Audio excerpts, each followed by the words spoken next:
As of 2023, Saudi Arabia has a population of about 37 million people, which makes it only the sixth most populated country in the Arab world behind Morocco, Iraq, Algeria, Sudan, and Egypt. But the vast majority of Saudi Arabia's 37 million people today live in one of the most bizarre population patterns that you've probably ever seen. About 80% of every resident in the country lives within just one of these two narrow straight lines. One running directly along the country's west coast by the Red Sea, and the other running directly across the center of the country between the Red Sea and the Persian Gulf. Outside of these two lines, the rest of the country, for the most part, is basically completely empty, with some of the most sparsely populated areas that can be found anywhere on the planet, with a handful of notable exceptions that remain nearby to the lines nonetheless. So how did this weird situation in Saudi Arabia actually come to be? First of all, it's extremely important for you to understand that Saudi Arabia's territory is absolutely massive, and probably a lot bigger than you think it is. The country is the 12th largest in the entire world, and if you placed it sideways over Europe, it would cover up nearly everything between Paris, Kiev, and Albania. For an American context, Saudi Arabia would cover this huge area stretching from New York City to Oklahoma City, to Wichita, and even down into northern Florida. It's a really, really big area, and even with 37 million people who live there now, it's still a pretty sparsely populated country overall. But the whole 37 million people thing there is an incredibly recent development. For nearly all of human history until the late 20th century, the population of the country was only a tiny fraction of what it is today, because Saudi Arabia encompasses one of the least hospitable and most dangerous environments to humankind that can be found anywhere on our planet. The fact that so many people live there today is purely a product of spite against nature with a little help from modern technology. You see, Saudi Arabia encompasses most of the geographic Arabian Peninsula, and the interior of this peninsula is nearly completely dominated by deserts. The largest of them are the technically separate An-Nafud deserts in the north, straddling the borders with Jordan and Iraq, which is connected via a narrow corridor of sand to the Rub al-Khali Desert, which is better known in English as simply the Empty Quarter. You can clearly see why it's called that today when simply looking at the Google or Apple map of the area, which basically just shows a big, mysterious, empty, blank spot on the map in the middle of Arabia, without any roads or towns or infrastructure at all to be found anywhere. This is because the Empty Quarter represents the single largest continuous expanse of sand that can be found anywhere on the planet, stretching over an area that is larger than the entirety of France, and with mighty dunes that can soar to 330 meters in height. During the summer, the temperatures within this seemingly endless expanse of sand can reach 131 degrees Fahrenheit, or 55 Celsius at noon out in the open, and even 112 degrees Fahrenheit or 44 Celsius even in the shade, which basically only exists here if you happen to bring your own with you. And then the exact opposite is true during the winter, when temperatures within the Empty Quarter can actually get brutally cold, to as low as 19 Fahrenheit or -7 Celsius, well below freezing. In a sense, the Empty Quarter can be essentially thought of as an ocean of sand, and for thousands of years right into the present day, it has acted as a massive geographic boundary and obstacle separating central and northern Arabia from southern Arabia. Today, in the 21st century, it highly separates the core of Saudi Arabia's population centers from the population cores found in the United Arab Emirates, Oman, and Yemen, which has always made trade and contact between all of them substantially more difficult than you would otherwise expect, since they all border each other by land. It is a part of the explanation into how Ibadi Islam managed to become the dominant sect of the Islamic faith in Oman, because Oman's population core around Muscat is very heavily separated from the rest of the Arabian Peninsula by the ocean-like Empty Quarter, meaning that Oman's population core more or less acted more like an island for thousands of years. Right up through much of the 20th century, attempting a crossing of the Empty Quarter was often compared with crossing Antarctica towards the South Pole in terms of physical difficulty. It wasn't even until 1931, less than a century ago, that the first documented crossing of the Empty Quarter was even ever made. A full 20 years after the first successful expedition to the South Pole. The very first road stretching across the Empty Quarter wasn't even completed and opened until 2018.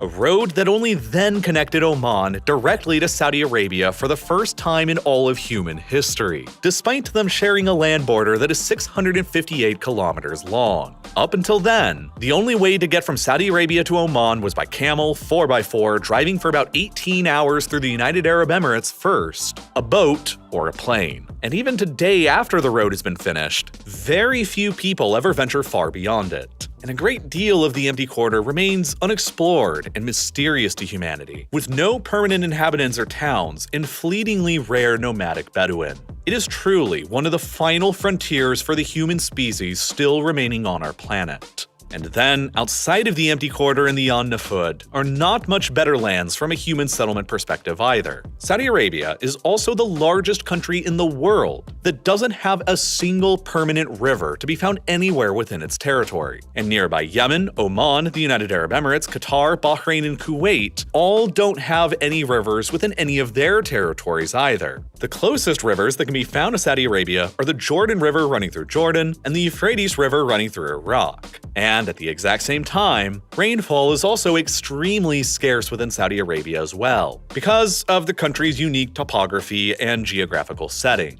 You see, all of the higher elevation in Saudi Arabia can be just found in the western side of the country. There exists here a very narrow set of coastal plains, between these mountains and hills in the east and the Red Sea in the west, and they basically run continually all the way from the Gulf of Aqaba in the north, down through Yemen and into the Arabian Sea in the south. The hills and mountains to the east of these narrow coastal plains gradually rise in elevation the further south you go, to the point where around the southern border with Yemen, they begin soaring to over 2,000 meters high.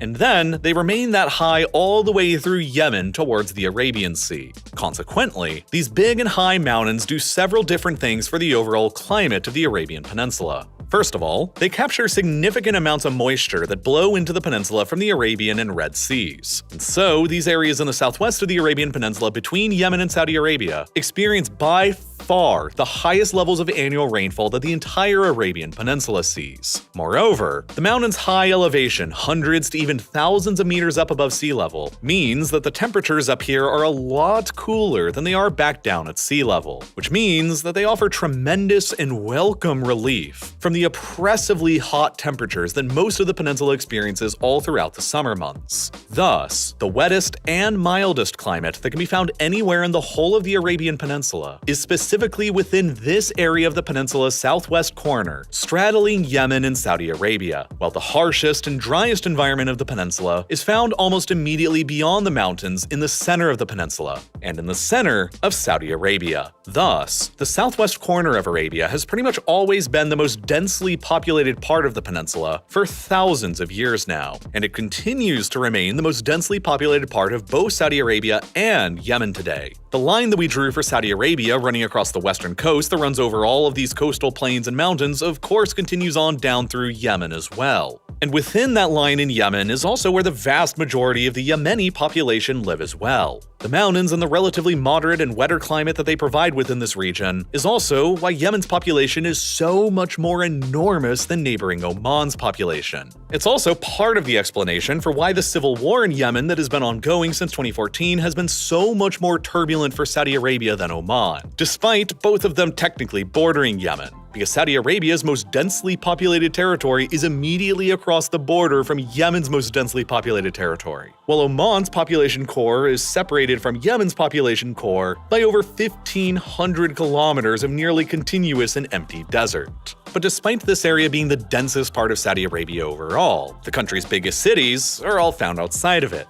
Jeddah, Mecca, and Medina, all further to the north, developed into big cities for very different reasons because of their historically strategic locations. You see, Jeddah and Mecca are located nearby each other and they are about exactly equidistant from the Mediterranean, the Gulf of Aden, and the Persian Gulf. They're also both located just to the north of the highest elevation mountains in the Arabian Peninsula, and they're due northwest of the impassable empty quarter, which meant that historic trade caravans couldn't really easily bypass their location anywhere around the south. This ultimately meant that for nearly all of human history, the path of least resistance for trade routes flowing between Egypt, East Africa, and India were all forced into funneling through the area around Jeddah and Mecca. Jeddah became an important coastal port city, but it sits on flat land at sea level, where the temperatures obviously can get swelteringly hot. Mecca sits about 80 kilometers further inland and further up into the surrounding hills, at about 275 meters high up in elevation. And some of the mountains around the city soar to over 1,800 meters high above sea level, about as high as the tallest mountains that are seen in the Appalachians in the United States, which obviously offer up a tremendous amount of reprieve from the hotter temperatures seen lower down in Jeddah. The nearby resort city of Taif sits at an elevation of 1,879 meters, and the temperatures up here in the summer average in the low 80s Fahrenheit or high 20s Celsius, compared to the low 90s Fahrenheit or low 30s Celsius experienced just further down in Mecca and Jeddah. There's also an easy-to-traverse pass through the mountains here that lead directly over to Medina, and the close proximity of all three of these cities to Egypt was incredibly significant in the past before the invention of powered steamships. You see, before ships could power themselves and when they relied more on wind or human power, it was difficult for them to specifically travel northward through the Red Sea, because the trade winds blow here to the south, and the Gulf of Suez at the northern tip of the Red Sea is extremely narrow and rocky, so ships struggling to travel northward through it would often just wreck themselves. This meant that historically, it was generally far safer and easier for ships traveling from India to Egypt to sail to the Egyptian port city of El Qusir instead, before they reached the treacherous Gulf of Suez. El Qusir is located precisely to the east from where a bend in the Nile River takes it the closest it gets to the Red Sea, meaning that once ships arrived in El Qusir, caravans could carry their goods a relatively easier 155 kilometers overland to the Nile, and then simply float their goods downstream with the current all the way through Egypt's population centers and on into the Mediterranean, and from there to pretty much anywhere else. And El Qusir isn't located very far away from Medina, which is probably part of why Medina ended up becoming such a major city. Moreover, Mecca and Jeddah further south through the mountain passes are basically located directly across the Red Sea from Port Sudan, which today is by far the biggest coastal settlement that can be found anywhere on the Red Sea's western shoreline. And that's because almost immediately from Port Sudan, there's a relatively easy-to-traverse valley that used to lead traders through the East African coastal mountains directly to the capital and the largest city of Sudan, Khartoum, the precise location where the blue and white Niles converge to simply become the Nile, that then relatively gently flows all the way up into the Mediterranean. So basically, until the invention of steamships and the development of the Suez Canal in the late 19th century, virtually all trade that was being carried out between Egypt, East Africa, the Red Sea, Persia, and India were all funneled through this route with Jeddah, Mecca, and Medina precisely in the center of everything, which is why all three became hugely important cities from an economic perspective early on in human history. But once you cross through or over the mountain ranges here in the west of the country, it's pretty much just entirely low and flat elevation all the way across the rest of Arabia clear to the Persian Gulf in the east. Moreover, the Tropic of Cancer runs clear across the center of Arabia and very near to the Persian Gulf. This is important because the closer to the Tropic of Cancer you get, the stronger the subtropical ridge effect becomes, which is this large belt of high pressure running across the planet where the winds are mostly forced into being very calm. This effect suppresses convection from being able to take place effectively, especially during the summer months. And in the Persian Gulf region, this subtropical ridge effect kills updrafts and prevents the transformation of moisture in the air being able to develop into rain. Meaning that instead of rain here, you just get absolutely insane and sometimes even lethal levels of heat and humidity. The situation is completely different across the Gulf in Iran, because southern Iran has big mountains that are high enough to force air upwards and force the moisture into rain nonetheless. But the southern shores of the Gulf in Arabia don't have any mountains and are almost entirely flat, so they basically don't get any rain and are just left with all of the humidity. The Persian Gulf itself is also a fairly shallow body of water, all things considered, with an average depth of only about 50 meters. And its circulation with the rest of the ocean is fairly restricted because of the narrowness of the Strait of Hormuz, at only about 39 kilometers wide.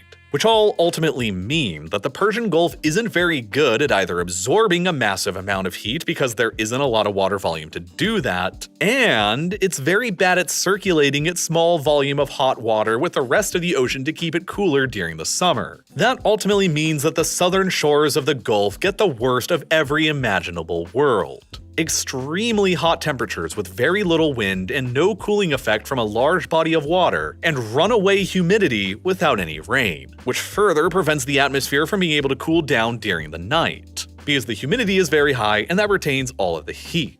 Thus, the area in Arabia around the Persian Gulf suffers from literally the most oppressive combination of humidity and heat that can be found anywhere in the world, and it's one of the very few places where this combination can actually reach lethal levels. You see, in environments that are both hot and humid, it steadily becomes more and more challenging for humans to cool down their body temperatures through sweating, because it is more difficult to transfer heat to warm, wet air than warm, dry air. When the combination of heat and humidity exceeds 95 Fahrenheit or 35 Celsius and 100% humidity, any human being, even one who is fit and healthy, will die within hours if they are out in the open and not properly clothed, because their bodies will no longer be capable of shedding any of their heat, and they will only be gaining heat instead until death. Since 2005, there have been at least 9 recorded instances of this exact scenario developing around the Persian Gulf and Arabia during the summer. So for virtually all of human history then, this vast part of Arabia on the other side of the Red Sea coastal mountains was virtually uninhabitable, extremely sparsely populated, underdeveloped, and devoid of most human life save for the occasional band of nomads. Small oasis towns in the interior like what eventually became Riyadh were founded, but they remained tiny, rural, and enormously isolated from the rest of the world for thousands of years. Virtually everyone across most of Arabia lived a nomadic lifestyle right up into the mid-20th century, and at the turn of the 20th century, all of Saudi Arabia's current landmass probably only had around 2 million people living within it, and nearly all of them lived just in the extreme west of the country, along the narrow Red Sea coastal plains within the first line of Saudi Arabia's population pattern. The second line of Saudi Arabia's modern population core, running across the center of the country through lands that were basically uninhabitable wasteland for all of human history, only came into existence in the latter half of the 20th century, for a couple of very big reasons. The first is because Riyadh was historically the ancestral seat of the House of Saud, who, through a series of conquests across the early 20th century, managed to carve out the modern state of Saudi Arabia as we know it today. When the Kingdom of Saudi Arabia was first proclaimed in 1932, the Sauds made Riyadh the new kingdom's capital, not only because it was their own ancestral home and seat, but because there were very few other alternatives. At that time, in 1932, Riyadh was nothing but a small town home to only about 27,000 people. Mecca was probably the biggest city in the country back then, with a population of around 80,000, but neither Mecca nor Medina could possibly be selected as the new kingdom's capital because of their prohibitions on non-Muslims, who are forbidden from ever being able to enter either of the two holy cities, which would be a big problem for hosting foreign diplomats in either of them from non-Muslim countries. Riyadh was more centrally located within the middle of the country as well, and so Riyadh was selected to be the new country's capital. It was very fortunate that shortly after that decision in 1938, the largest oil fields in the entire world were discovered just to the east of Riyadh, near to the Persian Gulf. After those oil fields were developed and after the price of oil quadrupled following the 1973 oil crisis, Riyadh flourished owing to its proximity to the fields, and new cities and urban areas in the east of Saudi Arabia right on top of the fields exploded in population as the demand for jobs there skyrocketed out of nowhere. The modern city of Dammam here was only first settled by humans in 1923, and it was the location of the first oil discovered in Saudi Arabia a decade and a half later in 1938. It eventually became the core of the entire state-owned Saudi oil business and grew from being completely uninhabited in 1923 to a big urban metropolitan area of around 2.2 million people today, only a century later, competing with Las Vegas and Nevada for the title of the biggest city in the world that was only settled in the 20th century. Indeed, Saudi Arabia at large utterly exploded in population as wealth from the oil business came flooding into the kingdom after 1973, and the kingdom used the money to become one of the largest welfare states in the world for all of its citizens. No personal income tax was levied on anyone, while healthcare, housing, fuel, electricity, water, and food were all massively subsidized by the government for everyone because there was just so much money coming in from oil. But the Saudi citizens themselves were far too few in number to assume all of the necessary jobs that were being created. And in this environment where nearly all of their needs were being met by the government, many of them didn't necessarily see the point in working at a job. A labor shortage grew immediately apparent within the kingdom as soon as the 1950s. And to help overcome it, the kingdom began a process of mass importation of so-called guest workers from abroad into the country. Millions of foreign laborers began coming to the kingdom to fill the more menial jobs being created in privately owned industries like construction and services that Saudi citizens themselves mostly didn't want to take. And the overwhelming majority of them were Muslims from countries like India, Pakistan, Bangladesh, the Philippines, Indonesia, Myanmar, and Egypt. They were never given any possible pathway to gaining Saudi citizenship, and not even their children born within Saudi Arabia would ever be granted citizenship either. And in many cases, guest workers would have their passports confiscated upon arrival to the kingdom and essentially held hostage and coerced into labor. This effectively led to the creation of a two-tiered labor system operating within the kingdom, wherein the government and the public sector is viewed as more prestigious, easier, and higher paid, and filled with more than 70% Saudi citizens, while the private sector is considered less desirable, more menial, and lower paid, and filled with as many as 90% non-Saudi foreigners who, according to some human rights organizations, are effectively treated as borderline slaves. Slavery was only officially outlawed within the Saudi kingdom in 1962, though it sort of continues to this day in this new way. It has gotten to the point where today, for every 2 Saudi citizens within the kingdom, there is 1 foreign laborer. But when it comes to the actual workers in the country, the ratios are completely reversed. There are about 4.5 million Saudi citizens currently employed mostly by the Saudi government, and over 8 million foreign workers who are mostly employed within the private sector, meaning there are nearly 2 foreign workers in the country for every 1 Saudi citizen worker. As of 2023, it's estimated that roughly 36% of the kingdom's total overall population are non-citizen foreigners born outside of the kingdom, nearly twice the ratio of foreigners currently present within the United States. And the vast majority of them in Saudi Arabia are the very low-paid guest workers from developing countries. It's estimated that there's only about 100,000 Westerners who currently live in the kingdom, and they are treated vastly superior.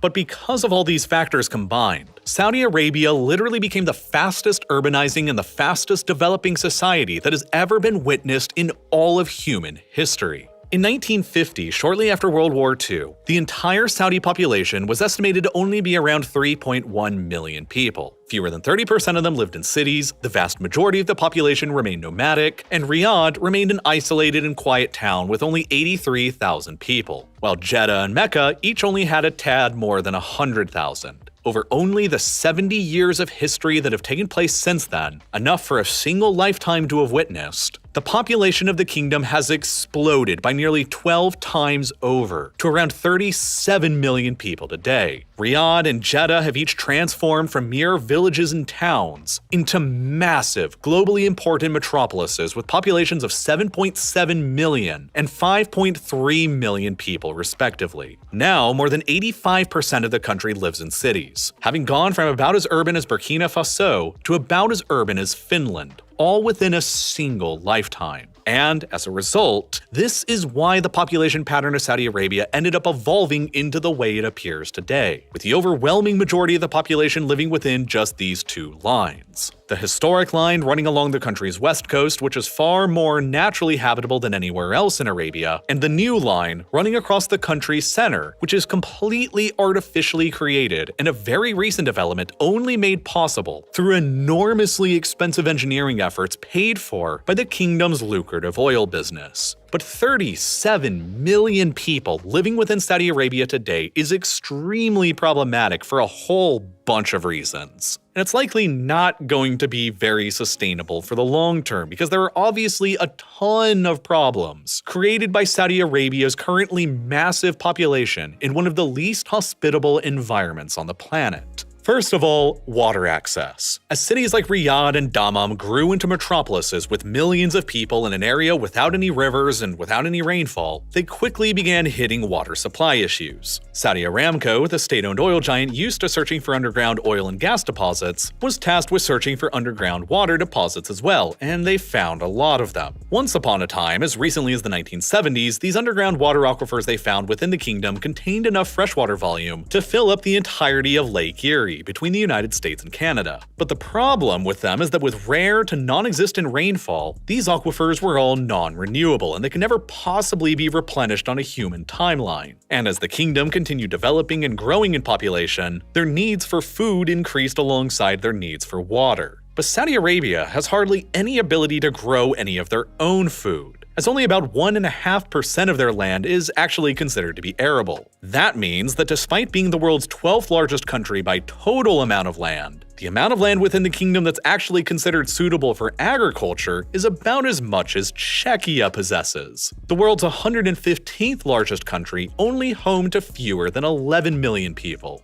So, once Saudi Arabia's population started getting into the tens of millions, there was simply no possible way that the kingdom could ever create enough food for all of its residents all on its own, which meant that it either had to begin importing large amounts of food from abroad or artificially create new farmlands within the kingdom through irrigation. And so, not wishing to become overly dependent on imports of food coming in from abroad, the Saudi government chose the second option. The state began to heavily subsidize the price of water to farmers all across the kingdom with all of their oil revenues. And so, the farmers set about creating their so-called miracles in the desert. Green crop circles producing crops and livestock in the middle of one of Earth's most harshest deserts. The relatively affordable prices of these miracles were only made possible by the government's heavy subsidization of the water, which was expensive to the government, but it was cheap for the farmers and consumers who treated the cheap water fairly carelessly, like any other cheap resource. The process was abhorrently inefficient, and all of the water that the farmers were using were coming from the country's limited and irreplaceable fossil aquifers. By the 2010s, it was already feared that about 4/5 of the kingdom's unreplenishable water aquifers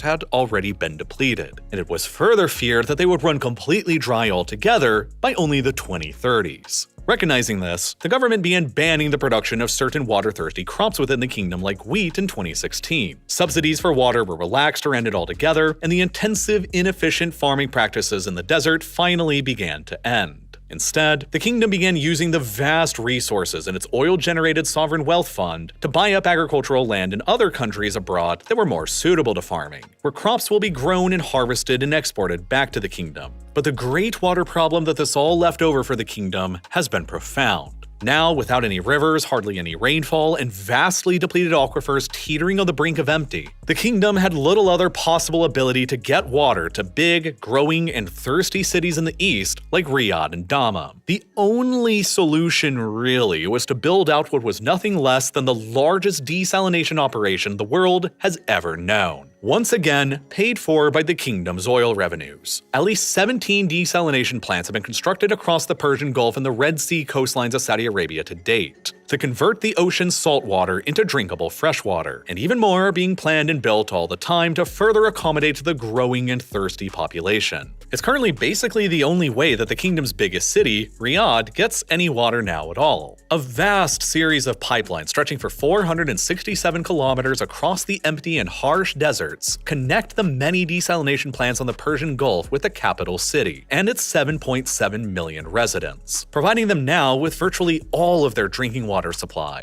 It's all gotten to the point today where approximately 50% of Saudi Arabia's entire water supply all comes just from desalination. 40% continues to come from the mining of non-renewable groundwater sources that are quickly becoming depleted and expected to be gone altogether by sometime next decade in the 2030s, while only 10% actually comes from renewable surface water in the mountains in the southwest of the country, the only place that was historically actually habitable here. At some point by the 2030s, then, it can be expected that once the groundwater supply completely runs dry, desalination will have to reach a point where it is providing at least 90% or even more of the kingdom's total water supply, which is increasingly becoming problematic because desalination is both outrageously inefficient and extremely energy intensive, and, not to even mention, horrendously polluting. These are especially bad for Saudi Arabia because the kingdom produces nearly all of their energy and electricity through oil and gas. As of 2020, a whopping 62% of all the energy consumed within the country came just from oil, and a further 38% all from natural gas, with virtually zero renewables usage at all. As far as electricity generation goes, the Saudis, again as of 2020, produce 61% of it with natural gas, 39% of it with oil, and only 0.3% of it with solar, with no other methods being employed at all. Saudi Arabia has never really bothered with energy diversification until now, because why would they have? They had the biggest, easiest, and cheapest to access oil and gas fields in the entire world just sitting there.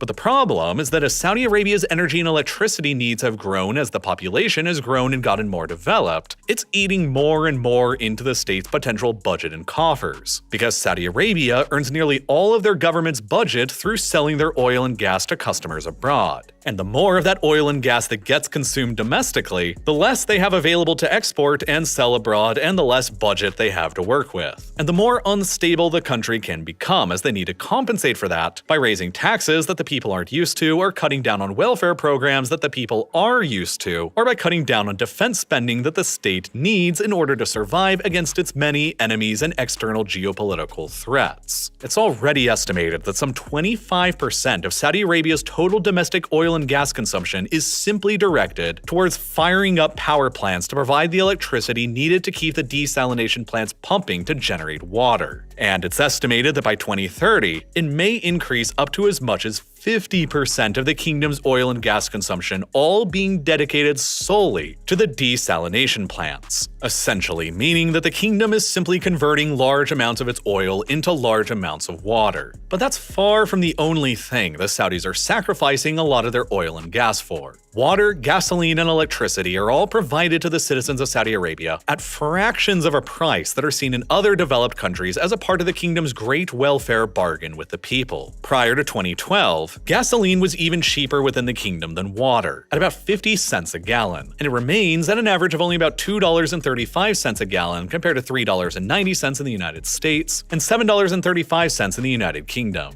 At the same time, a kilowatt hour of electricity in Saudi Arabia currently only costs an average of 5 cents, compared to 17 cents in the United States and 50 cents in the United Kingdom, meaning that electricity is only about a third of the price in the United States right now and only about a tenth of the price in the United Kingdom. That ultimately means that there's never really been any major barrier to entry in the kingdom to just buy as massive and gas-guzzling of an SUV as you can possibly get your hands on, and then drive it as hard and as aggressively as you want with no regard for fuel economy whatsoever, all while you simultaneously keep your air conditioning on at full blast at home even when you're away for days or weeks at a time. The kingdom's desalination plants may consume around 20% of the country's entire electricity production, but air conditioning across the swelteringly hot kingdom consumes a whopping 70% of the total electricity production. Desalination and air conditioning alone consume around 90% of all the electricity in the country, and nearly all of the electricity is produced by burning oil and gas. Not to mention all of the oil burned on all of the massive SUVs and trucks in the kingdom. And the need for more desalination plants to consume even more oil and gas is continuing to grow. Consequently, roughly a fourth of all the oil that gets produced in Saudi Arabia is simply burned and consumed domestically for pennies on the dollar before it even has the chance to be exported. And that ratio is increasing all of the time. Saudi Arabia is currently already the fourth largest consumer of oil in the world, and they consume more oil than Germany and France do combined, despite only having about a fourth of the population as both of them, and only about a seventh of the size of their combined economies. Burning through this much oil is already burning through a massive amount of the government's potential budget. And it's increasing all the time as the population continues to grow and the demand for desalinated water, electricity, and vehicles continues to grow as well. Now, in order to avoid this spiral of doom, the Saudis are attempting to radically diversify their economy away from oil as quickly as possible. Brand new industries like tourism, technology, and entertainment are all being encouraged and developed to diversify government revenue sources sources away from oil, and they're being combined with new solar and wind programs and potentially even nuclear programs to diversify their energy and electricity sources away from oil and gas so they can continue selling more of it abroad. The kingdom is currently shooting to increase the share of renewables in their overall power generation from about 0% today to 7% by 2030, and then more from there. But the end result is that, ultimately, Saudi Arabia in its current form is probably the most artificial and man-made civilization that has ever existed on the face of the earth. And any number of things could potentially go wrong with all of it. The kingdom's enormous over-reliance on desalination as a water source while being surrounded by powerful enemies who openly want to overthrow their monarchy is an extremely acute geopolitical vulnerability. Destroy only a few of the desalination facilities and millions within the kingdom will be left without any water. The fact that Saudi Arabia's political core around Riyadh is extremely empty and sparsely populated, but the kingdom's borderlands are much more heavily populated near Yemen, the Red Sea, and the Persian Gulf, and are often more populated with religious minorities, has forced the Saudi state into adopting an aggressive foreign policy. Doubly so when the kingdom's oil fields are primarily located in one of these borderland regions populated by a religious minority group with potential affinities to Iran. The kingdom's primary source of revenue, exporting oil abroad on tanker ships, can be easily constrained by a hostile foreign power and the numerous tight waterways and choke points that surround it, which necessitates a high military budget to protect against and a relationship with an outside security guarantor like the United States. And the kingdom knows that as oil grows less important to the world economy at large and their own economy adapts to solar, wind, and nuclear power, a day will eventually come when the United States will no longer be interested at all in coming to defend the kingdom's wind farms and solar panels. Saudi Arabia needs to completely and radically transform itself even further if it is to ever survive the 21st century. And if it does not, and it fails, then 37 million people, and probably more in the future, will suddenly find that they cannot actually survive in an over-engineered wasteland that has been completely inhospitable to human life for millennia. And most of them will all have to go somewhere else.